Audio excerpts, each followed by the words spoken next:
On commence tout de suite, on revient tout de suite sur l'information de la journée et de la nuit. J'en ai parlé tout à l'heure. Après des semaines de pression, Israël dessert l'étau. Une pause tactique a été décrétée, ce qui permet la livraison de l'aide humanitaire tant attendue pour une population affamée à Gaza. Des couloirs humanitaires seront mis en place. Les premiers camions et les premiers largages de vivres ont déjà démarré. On pourrait dire enfin cette aide était attendue dans la bande de Gaza. On en parle tout de suite de ce soulagement avec nos deux experts en plateau et également un expert qu'on va joindre tout à l'heure via Skype. Alors, Rina Bassiste, vous êtes avec nous sur ce plateau. Bonjour, journaliste israélienne, rédactrice en chef d'Al-Monitor, également correspondante au Jérusalem Post.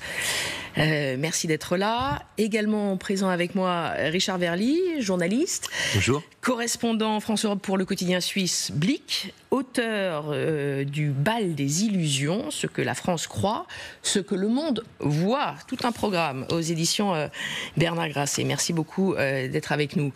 Alors je parlais effectivement de soulagement. Est-ce que vous l'analysez également comme ça? En tout cas, étant donné le contexte à Gaza, c'est le moins qu'on puisse dire. Oui, absolument. Donc là, on va vraiment des grands moyens, si vous voulez, par rapport à ce qu'on a vu ces derniers jours, parce qu'il y avait déjà une décision du cabinet israélien, le cabinet de sécurité, le 15 juillet, si je ne me trompe pas, pour élargir justement l'aide humanitaire, l'accès à l'aide humanitaire. Après cette annonce, il y avait quand même, Israël a ouvert un passage dans le nord de la bande de Gaza, parce qu'on sait qu'il y avait un problème justement avec le nord, il y avait plus d'accès pour l'aide humanitaire dans le sud, via les points de passage Kerem Shalom et Rafah. Là, Israël a ouvert il y a une semaine aussi ce passage des Zikim, mais ce qu'on a vu cette nuit et ce matin, c'est sur notre échelle. D'abord, il y a beaucoup de camions qui entrent ce matin depuis 10 heures. Heure israélien. Même avant, il y a aussi, la trêve, ouais. Voilà, et même avant. Il y a aussi pendant la nuit, en fait, l'armée israélienne a fait quelque chose que l'armée n'a pas fait avant, et c'est faire parachuter de l'aide. Et on a vu déjà l'aide qui était parachutée, mais c'était plutôt l'armée jordanienne qui le faisait. La France a même participé à quelques opérations de ce genre. Là, cette fois-ci, c'est l'armée israélienne. C'est une première, et l'armée promet qu'il y aura d'autres parachutages comme ça. Il y a aussi ce qui est même plus important que tous ces moyens, c'est aussi, on parlait ces derniers jours autour de 800 camions avec de l'aide humanitaire qui sont déjà depuis quelques semaines côté palestinien dans le sud de la bande de Gaza. Là, ce qu'Israël a fait, c'est ouvrir justement des routes qui sont sécurisées, qui vont aider les agences de l'ONU et les ONG responsables de cette aide et les distribuer enfin.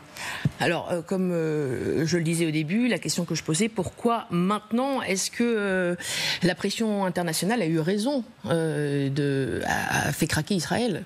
D'abord les images. D'abord les images de la famine, d'abord tout ce qu'on a vu. Là, ce n'est pas de la pression de gouvernement, c'est la pression des opinions publiques. Émotionnelle, ouais. Même Benjamin Netanyahou, qui ne cesse de répéter qu'il veut éradiquer le Hamas jusqu'à la racine, et même les éléments les plus extrémistes de son gouvernement se trouvent confrontés à des images terribles qui mobilisent l'opinion publique partout. Quasiment.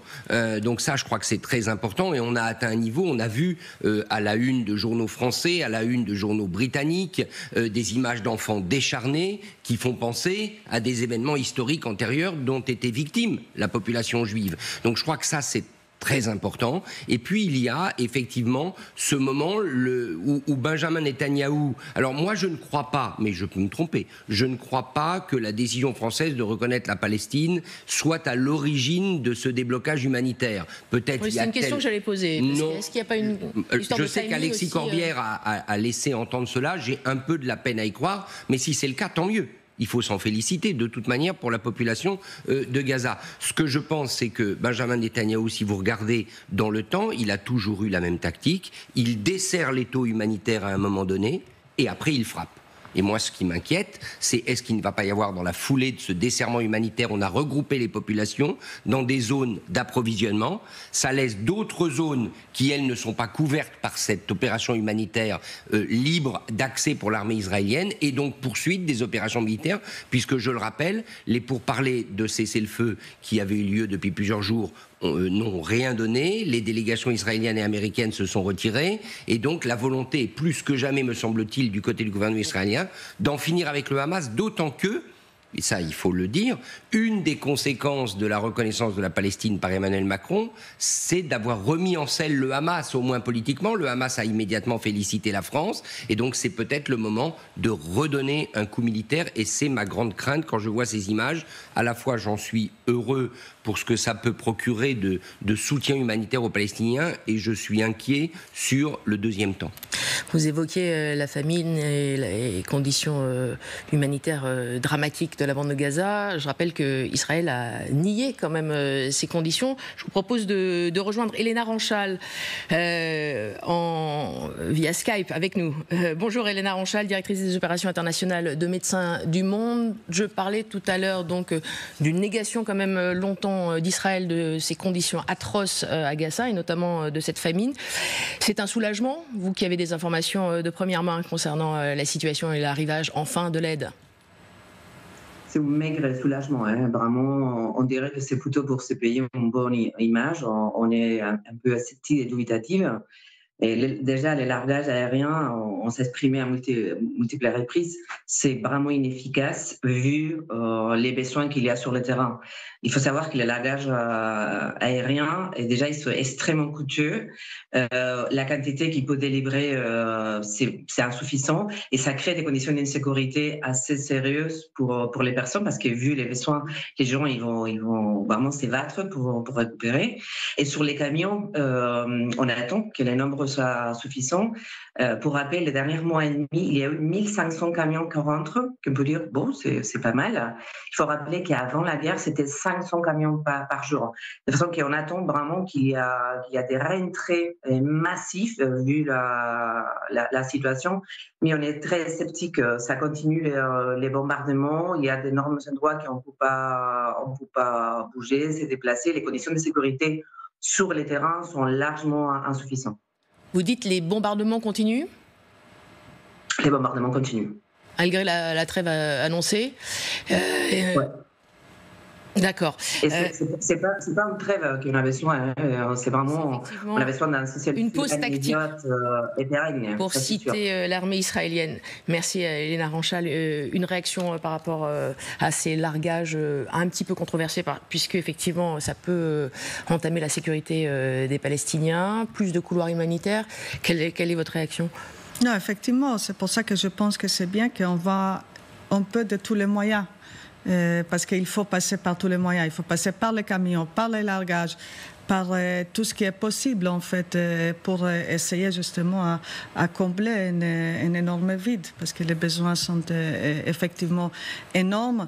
Et donc moi je pense oui, il y a bien sûr un danger, mais la situation est tellement difficile qu'il faut vraiment partir par tous les moyens.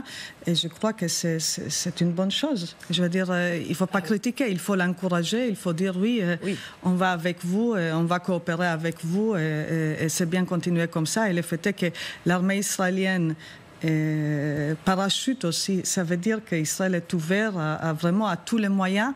Ça, c'est quelque chose de plutôt positif, je pense. Évidemment, c'est positif, ça aide les populations sur place, mais on n'a aucune connaissance encore du dispositif. Combien de temps ça va durer, cette trêve, enfin cette pseudo-trêve qui n'en est pas une? Je crois que pour l'instant, c'est une trêve d'une journée, si voilà, je ne me trompe pas, à peu près. Elle n'est pas destinée à durer. Bon, elle va peut-être être prorogée. C'est déjà une bonne chose, mais bon. Ça sonne quand même un échec. Ça sonne l'échec de cette fondation humanitaire privée qui avait été mise en place, qui existe toujours d'ailleurs, supposée acheminer l'aide humanitaire et dont on a vu le chaos qui a accouché d'ailleurs de tirs contre des civils palestiniens.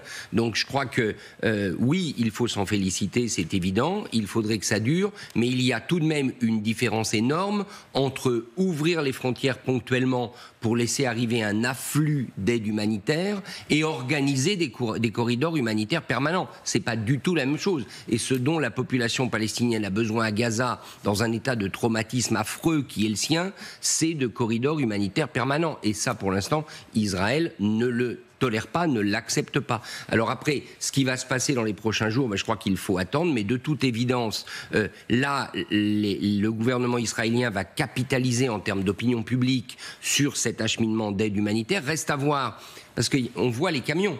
Mais il y a ensuite le chaos au débarquement des camions. Lorsqu'on livre, on a vu tous ces images. Donc c'est pas simple de acheminer de l'aide humanitaire en camion, c'est une chose, mais la distribuer dans les conditions qui sont celles de Gaza aujourd'hui, et c'est d'ailleurs pour ça que des organisations comme Médecins du Monde et Médecins sans frontières disent on devrait nous laisser travailler parce que nous, on sait faire ça. Donc faisons attention parce qu'on pourrait avoir à nouveau des scènes de chaos, des scènes qui obligent à un moment donné ou qui font que je dirais la situation amène l'armée israélienne à tirer, que ce soit pour des motifs justifiés ou non justifiés. Je crois qu'il y a 1 ou 2 enquêtes en cours sur des tirs qui ont eu lieu contre des civils, et ça, ce serait absolument terrible. Donc, encore une fois, une aide humanitaire en palette sur un camion, ce n'est pas une aide humanitaire dans l'assiette des gens sous leur tente à la fin. Or, c'est de ça dont les Palestiniens ont besoin. Merci Richard Verly. Je ne vous ai pas fait réagir tout à l'heure sur le volet plus diplomatique et politique de ce largage d'aide et cette trêve pause tactique qui intervient quand même sous forte pression internationale. J'évoquais la France. On est quand même à quelques heures de cette annonce surprise de la reconnaissance de l'État de Palestine par le président français. Jean-Noël Barrot est très activiste en la matière. Il se rend à New York, aux Nations Unies. Avec pas mal de choses dans ses valises, notamment il s'est exprimé dans la tribune du dimanche, lisez cela, il dit, il a révélé cette démarche inédite, longuement préparée entre Paris et Riyad. J'ai eu des centaines d'entretiens avec mes homologues pour que s'enclenche une dynamique collective conduisant à réanimer cette solution politique à 2 États. D'après Jean-Noël Barrot, toujours, les pays arabes s'apprêteraient à franchir un cap historique en condamnant officiellement le Hamas et en réclamant son désarmement aux Nations Unies. On voit qu'il est extrêmement actif. La France est très active au plan international pour cette reconnaissance de l'État palestinien, mais aussi en pendant la reconnaissance de l'État israélien. C'est le cas de certaines voix politiques, en tout cas en France. Est-ce que ça a pesé, tout cet activisme ou agitation politique française sur ce qui se passe actuellement à Gaza? Bon, là, je rejoins plutôt ce qui a été dit par Richard tout à l'heure. Je ne crois pas que c'était cette annonce du président Macron, cette pré-annonce en fait de la reconnaissance de l'État de Palestine qui a fait changer la donne. Au contraire, ça a suscité justement énormément d'antagonisme en Israël, un sentiment comme si la France se trouve dans une position où la France peut imposer en fait sur les Israéliens une solution. Il y avait des réactions et très dures. Et on voit aussi certaines jeunes, je pense, avec la multiplication en fait de déclarations de la part, d'abord du président, mais aussi du ministre des Affaires étrangères, expliquant qu'il a parlé des centaines d'heures avec les homologues et arabes. Or, on a bien vu la réaction de Riyad quelques heures après cette pré-annonce du président Macron. Les Saoudiens, ils ont félicité Paris. Ils ont dit que c'est bien, c'est dans la bonne direction de la solution des 2 États, mais ils n'ont rien dit sur la reconnaissance de l'État d'Israël. Donc, c'est très bien s'il y aura vraiment une condamnation de Hamas. Bon, cette condamnation, il fallait le 8 octobre, hein. Donc il y a 20 mois, pas maintenant, c'est un peu tard. Et donc là, on prend avec des pincettes la condamnation de Hamas et le fait est qu'il faudra que Hamas soit désarmé. Je crois que ça va de soi. Tout le monde libre est d'accord sur ce point-là, qu'on ne peut plus voir Hamas en train de gouverner la bande de Gaza. Donc là, il n'y a pas vraiment de grandes nouvelles ou de grands compromis. Et si je peux dire de la part du monde arabe, ce qui manque justement, c'est ce que le président a mis comme condition il y a 2 mois, la reconnaissance mutuelle Et là, moi, j'ai des gros doutes si on va voir quelque chose de très concret. Et en septembre, dans l'Assemblée générale des Nations Unies, il y aura peut-être une déclaration comme si l'Arabie saoudite va voir de façon positive un jour, quand il y aura un vrai horizon de reconnaître l'État hébreu. Est-ce que ce n'est pas l'Arabie saoudite qui pourrait avoir un effet d'entraînement quand même sur les pays arabes pour cette reconnaissance mutuelle? Bien sûr, si l'Arabie saoudite déclare, là, c'est un game changer, comme disent les Américains, comme aussi pour M. Netanyahou, parce que ça, c'est le grand rêve de M. Netanyahou, de normaliser les relations diplomatiques, d'avoir la paix, en fait, même s'il n'y avait pas la guerre, mais avoir la paix avec l'Arabie saoudite. Et s'il y aura vraiment cette annonce, on est dans complètement une autre dynamique, dynamique très positive. Je propose d'écouter Elena Ranchal, qui est toujours avec nous, de Médecins du Monde. Comment réagissez-vous? Vous avez entendu nos deux invités sur le plateau qui pensent que la pression internationale, et notamment la pression française, l'activisme diplomatique français, n'a pas du tout eu d'impact sur ce qui se passe aujourd'hui à Gaza. La discussion sur les solutions à deux États, bien sûr que c'est pertinent.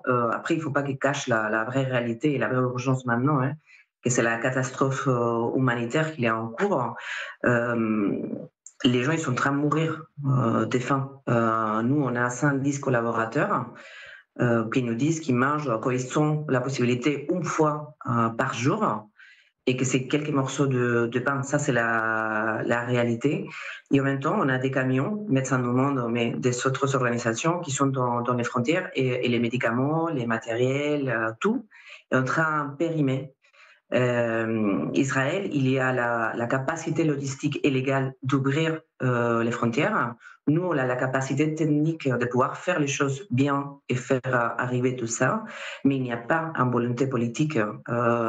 Maintenant, cette trêve, c'est un joli effet de publicité, d'image, qui, bien sûr, il va y avoir des choses qui vont rentrer aujourd'hui. On va voir, je suis d'accord avec un de votre intervenants sur le terrain, on va voir demain et après-demain qu'est-ce qui va se passer, parce qu'on est habitué à qu'un jour, il y a une trêve, et les 3 jours d'après, c'est vraiment l'enfer pour les personnes sur place. Mais maintenant, ce qu'il faut faire, c'est ouvrir les frontières et inonder. C'est un peu... Ça me fait un peu sourire, entre guillemets, qu'Israël, qui contrôle toutes les frontières, fasse des largages aériens. Ils sont couverts les frontières et les camions, ils vont rentrer.